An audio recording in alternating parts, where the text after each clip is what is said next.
Mesdames et messieurs les élus, mon colonel, mes chers amis,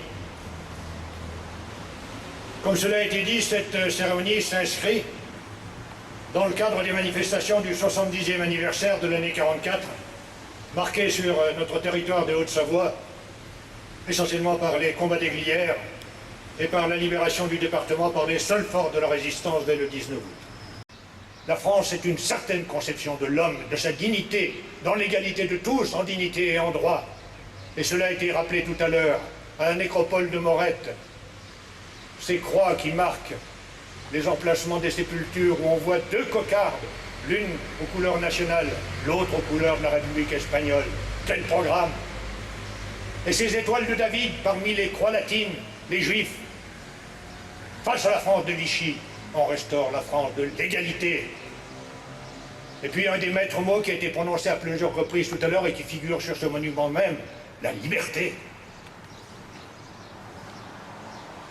Les rescapés des Glières parlent encore avec émotion de ce moment où sur l'esplanade qui est aujourd'hui occupée par le monument de Giglioli, le drapeau national monte au mât de fortune qui a été érigé. Et lorsque Tom Morel leur dit « Votre devise sera désormais vivre libre ou mourir ». Et vous le savez, après les sacrifices des mois de février-mars, dans les semaines qui suivent, les maquis se reconstituent, et notamment avec nos Espagnols survivants pour la plupart. Le 1er août aura lieu au plateau des Glières un parachutage considérable en plein jour, grâce auquel les forces unies de la résistance vont libérer le département par leur seule force, toutes tendances politiques confondues.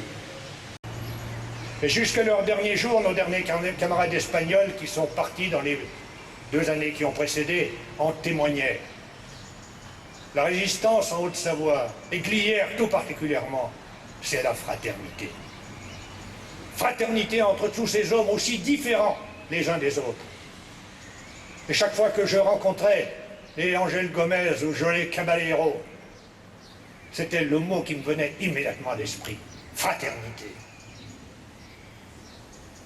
Sans compter, dans les villages alentours du plateau, et nous l'avons amplement mesuré ce matin à Grand-Bornand et à Manigot, comment imaginer que ces résistants auraient pu survivre dans leur maquis, puis à Glières, puis survivre à la traque qui était la leur après la prise du plateau, si les populations n'avaient pas fait preuve d'un courage exceptionnel pour leur porter assistance?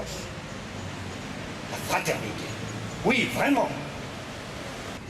De la même façon que ceux qui sont morts ici sont morts pour la France, alors même qu'ils étaient bornandins et que leur premier amour, c'était leur petite patrie du Grand Bornand, alors même que nos Espagnols, leur premier amour, c'était l'Espagne, cette Espagne meurtrie, et que le patriotisme français s'inscrivait dans ce cadre-là, de la même façon. Le patriotisme européen que nous avons à construire de toute nécessité, il se construira sur notre amour de la France.